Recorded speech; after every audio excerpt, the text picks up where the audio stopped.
L'identification des artefacts anciens est une compétence qui s'acquiert, et pour l'acquérir, il faut des années d'études, puis encore plus d'années de formation sur le terrain.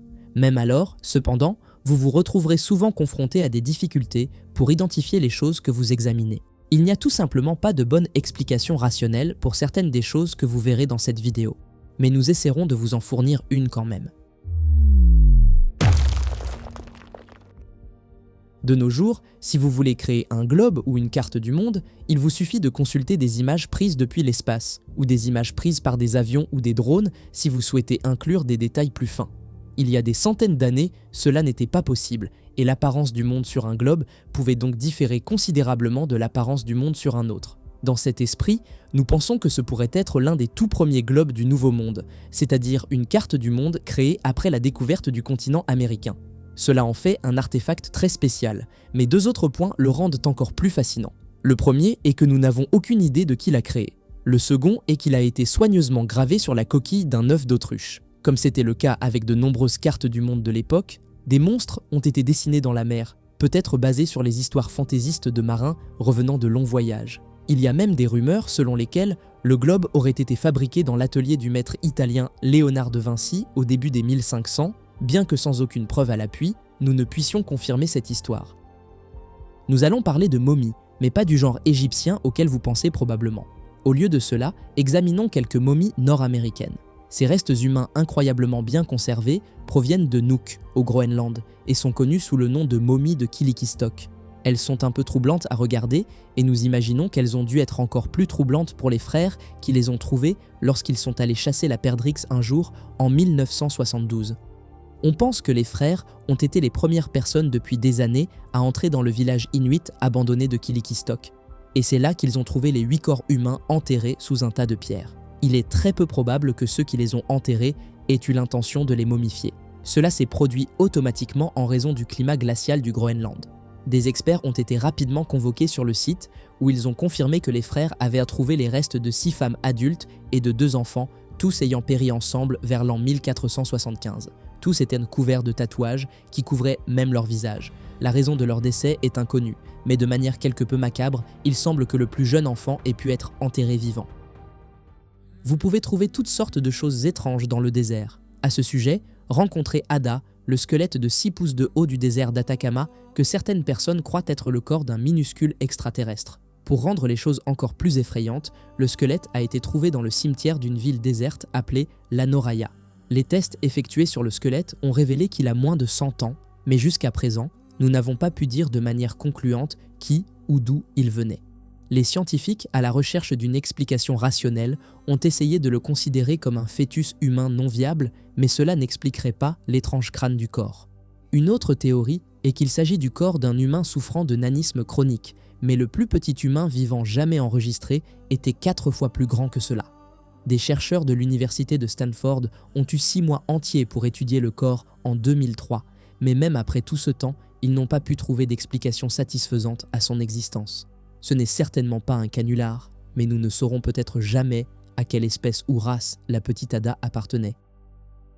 Au plus fort de la guerre du Vietnam, 2 inestimables artefacts anciens en grès ont été volés en Thaïlande et ramenés aux États-Unis d'Amérique. En mai 2021, les artefacts ont finalement retrouvé leur chemin vers leur pays d'origine. Ces blocs de grès magnifiquement sculptés sont connus sous le nom de linteaux et auraient autrefois été utilisés comme poutres de soutien de temple. Les images sur leur surface incluent des représentations des dieux hindous, Yama et Indra. Il est toujours difficile pour les scientifiques de dater un artefact en pierre, mais dans le cas de ces linteaux, il est considéré comme probable qu'ils aient été créés à la fin du Xe ou au début du XIe siècle. Selon les experts en Thaïlande, les linteaux sont particulièrement précieux, car ils démontrent l'influence que l'ancien royaume Khmer a eue sur les régions environnantes. Les temples qui utilisaient de tels linteaux étaient presque exclusivement cambodgiens, que ce soit par leur conception ou leur inspiration. Les artefacts ont été emportés par des mains inconnues en 1958, mais les autorités thaïlandaises ne sont pas intéressées à savoir qui les a volés, elles sont juste heureuses de les avoir récupérés. Notre prochaine découverte a été faite à Porto Rico et pourrait représenter la première preuve d'une civilisation auparavant inconnue. La découverte est un ensemble de 800 artefacts en pierre finement sculptés, chacun ayant été fabriqué il y a environ 600 ans. Ils ont été trouvés pour la première fois par des archéologues au XIXe siècle, mais n'ont pas été correctement étudiés avant 2019. On a d'abord pensé que les figurines étaient un canular, mais l'analyse scientifique a confirmé que les sculptures ont été créées au XIVe ou au XVe siècle. Au microscope, il est possible de déterminer que les figurines étaient autrefois recouvertes de peintures dorées et rouges. Aucun artefact de ce type n'a jamais été trouvé auparavant dans cette région des Amériques. Certaines des marques sur leur surface ont été interprétées comme une forme d'écriture, mais il s'agit d'une interprétation controversée qui nécessitera davantage de preuves avant de pouvoir être prouvée. Aucun système d'écriture précolombien connu de ce type n'existe ailleurs. Les marques ne ressemblent à aucune sorte de marque connue pour avoir été utilisées par les Mayas ou les Aztèques, de sorte que les scientifiques n'ont aucune idée à qui attribuer leur création. La légende veut que les statuettes aient été trouvées par un moine portoricain nommé José María Nazario, mais il n'y a aucune preuve de son existence. Les historiens supposent souvent que les anciens Romains gardèrent des esclaves pendant leur occupation de la Grande-Bretagne, mais les preuves directes de cela ont toujours été difficiles à trouver. Cela a changé en avril 2021 lorsqu'une découverte surprenante a été faite à Great Casterton Rutland par des constructeurs travaillant sur une extension de maison. Imaginez à quel point ils ont dû être choqués lorsqu'ils sont tombés sur le squelette enchaîné d'un homme enterré profondément sous la maison.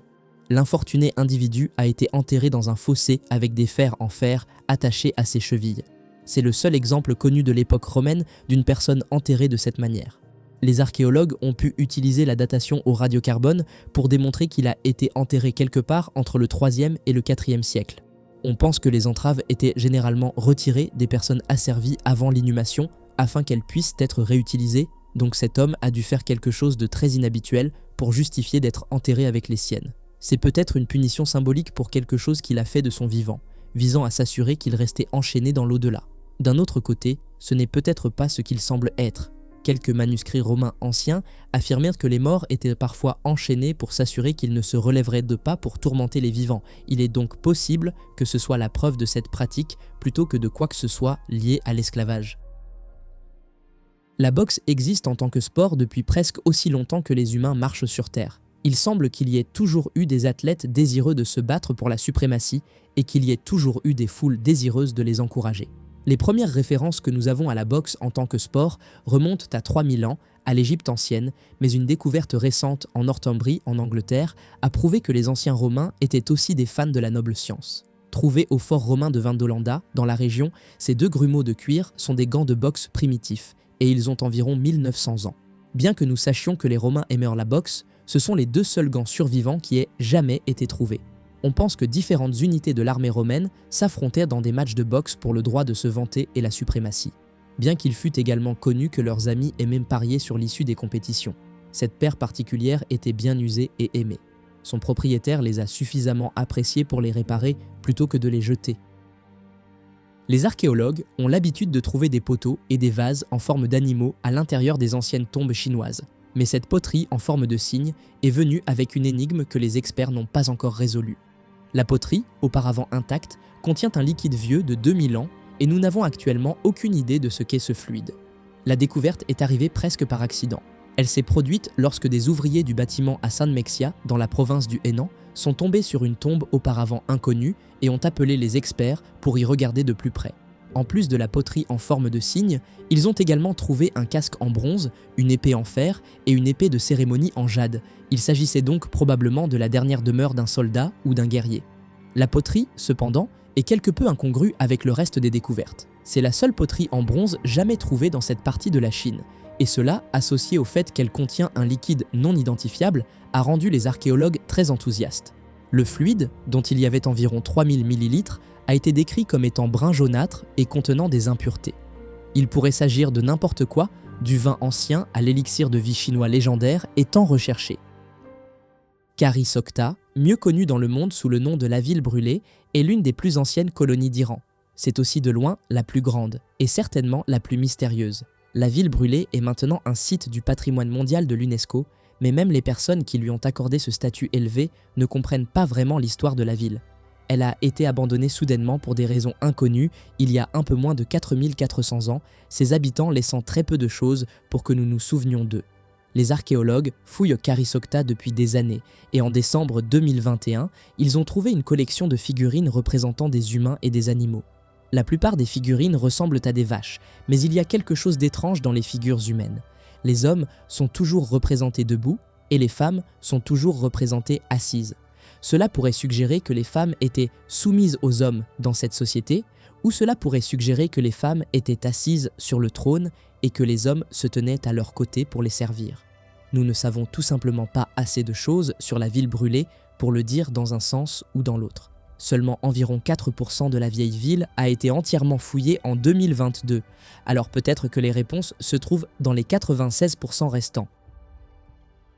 Il y a très longtemps, les habitants de la Norvège étaient tellement accros aux jeux de hasard que le roi a dû les rendre illégaux. De nombreuses pièces de jeux et plateaux impliqués dans ces jeux ont été détruits à l'époque, mais certains ont été trouvés dans le parc médiéval d'Oslo en mars 2022. Là, les archéologues ont trouvé un plateau de jeu en bois, 3 pièces en stéatite d'un jeu inconnu et ce qui semble être une pièce d'échec. Il est impossible d'être certain du type de jeu qui aurait pu être joué avec ces pièces, mais certains experts ont spéculé qu'il pourrait s'agir d'une version médiévale précoce du backgammon. La sculpture était une compétence courante en Norvège à l'époque, de sorte que les pièces auraient pu être fabriquées par n'importe qui, riche ou pauvre, vieux ou jeune. Les gens jouaient à ces jeux et pariaient sur eux en buvant de la bière, et les troubles sociaux causés par toute cette consommation d'alcool et ces jeux de hasard ont incité le roi Magnus Lagerbots à interdire tous les jeux de hasard à Oslo en 1276.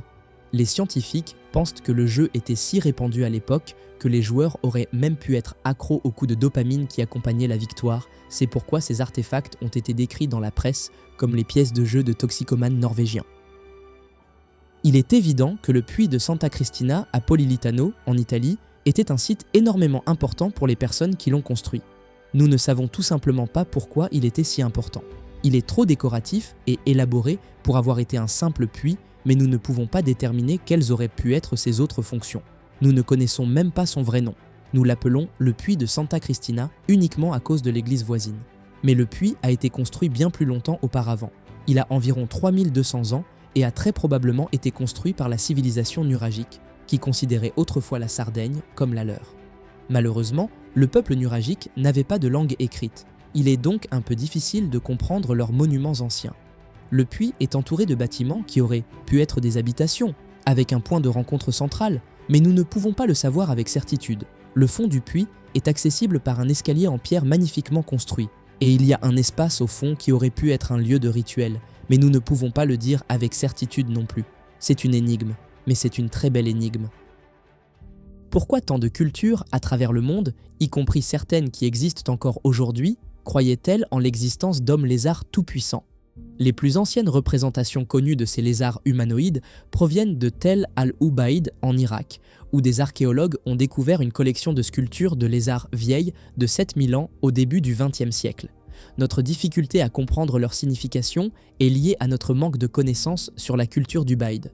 Nous savons qu'ils sont apparus en Mésopotamie il y a environ 8000 ans, mais comme pour les Sumériens, nous n'avons aucune idée d'où ils venaient. Cependant, nous savons qu'ils ont créé de grands villages de maisons en briques de terre et ont fait preuve de compétences agricoles et architecturales qui dépassèrent de loin les normes de leur temps. Les figurines de lézards qu'ils ont créées semblent toutes être extrêmement musclées ou avoir des épaules rembourrées. Elles portent souvent des sceptres, indiquant peut-être un statut royal. Les serpents étaient souvent utilisés pour représenter des dieux dans de nombreuses cultures anciennes, mais quelle était l'origine de cette croyance? Il n'est pas surprenant que tant de gens pensent que la Terre a été visitée par des extraterrestres à tête de lézard dans un passé lointain. Abonnez-vous maintenant et activez la cloche pour ne rien manquer. Des découvertes fascinantes vous attendent dans chaque vidéo. Merci pour votre soutien, à bientôt.